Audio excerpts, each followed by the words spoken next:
Okay, so yeah, 7-ish years ago then. Okay, because I mean, Right. again, to me, that seems. I mean, again, like if we're talking about like medical stuff where it can get very, very complicated very, very quickly, some sort of tool like this that you can help visualize, hey, this is your heart, right? Here's the the left ventricle that's having issues, or here's the one part that we're gonna have to go in to fix a little bit, and helping them to understand. I mean, again, that sounds, I mean, super applicable and super helpful. I would think, being a layman that's just used to business stuff and sales stuff. Um, so I'm curious though, because I feel like we kind of touched on this a little bit, but what do you feel like has been some of the biggest hurdles in just getting people to embrace this kind of technology? I think the biggest hurdles with getting people to embrace this technology is, in a lot of ways, it almost feels like we're one of the very first, maybe analogous to a car phone company.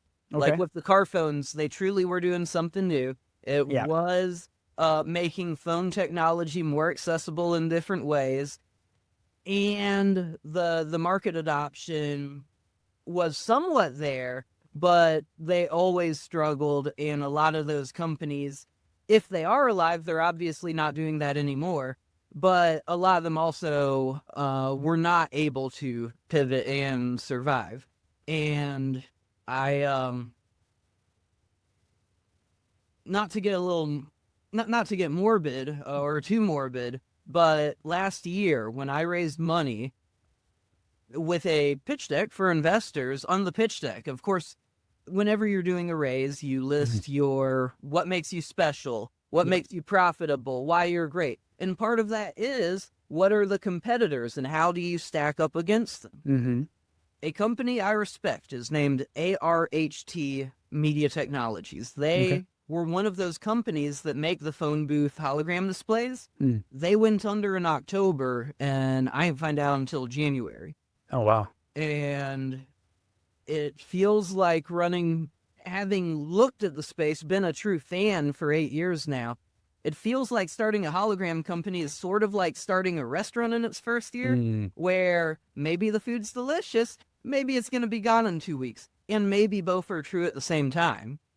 And that, I think, is the real killer.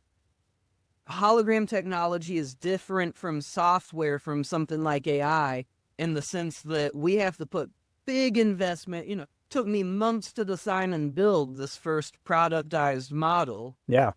And that was time that may not have, it may have been 1 month, it may have been weeks to make the same amount of progress to have something that I could sell that was clunky but totally checked all the boxes in a software sense. I think that is the death valley for everyone, and could be the death valley for us. We're not out of it yet.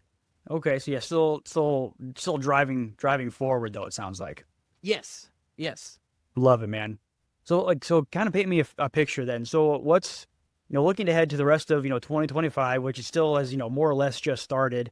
What's kind of the big vision for HollowTABLE, and where do you see this technology going next?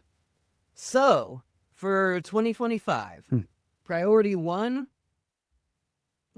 inherent priority zero, stay alive. I think we're going to do that just fine. With this new product, we reduced the demo time by 90%, Mm. which means whether that's for an actual paying event or trying to do sales, we are so much faster. I have Yeah. so much more time in my calendar. Life is good, Jacob. Um, so I think we've checked that box. Second box, honestly, the video games. I Mm. think we have a opportunity here to use what we've learned at HollowTABLE in a software space that's easier to develop and we can actually sell to real people for a regular price. And we can do this all pretty quickly and pretty efficiently. Um, the dream would be to have the game launched by end of year, developed, patented. With some of the physics we're doing, I believe we can get a patent. If we do that, we own a subgenre of video games Yeah. and have game one released. That would be Man. the biggest thing. Beyond that, the next biggest thing would be getting back to the traditional, more traditional for us, holograms. What is the place where people want this, where it makes sense. We have made this 90% more efficient. An event back in the day, we would have to charge 4 figures. Now we can charge 3 figures, but where can we do that where it's worth 3 figures to people, or ideally worth 4 figures, and we can still get away with charging 3 figures and everybody's winning. So that would be, in terms of the where am I taking the holograms, that is the next big step. And that's part of why I thought coming on this podcast would be a great opportunity for us. Yeah, man. Well, and thanks again for coming on, Sid. We really loved having you. But for anybody out there listening that wants to learn more about you, or maybe connect or learn more about HollowTABLE, where can they find out more? Absolutely. The 2 best spots to find information are going to be our website, of course, HollowTABLE.tech. Second place is going to be our LinkedIn. We will have both in the description, I understand. Yep. And lastly, for anyone listening that's been thinking, you brought up for architecture, you brought up for, I believe we were talking medical a good bit. If anybody in the audience has a use case where they really think holograms should go, I want them to tell me that, and we have a contest for that. So, okay, so how do they find out more about the contest? Yeah, so that link will also be in the description. Yep. This was something that was very serendipitous. I'm giving a big talk at Georgia Tech this weekend as of recording. Not exactly sure when this is coming out, but the rough title that I could fit on my letterboard is, Where Would You Hologram? So forget the budget, forget any of that. You, audience member, you have access to a hologram display. What would you want to do with it? Video games, medical, architecture.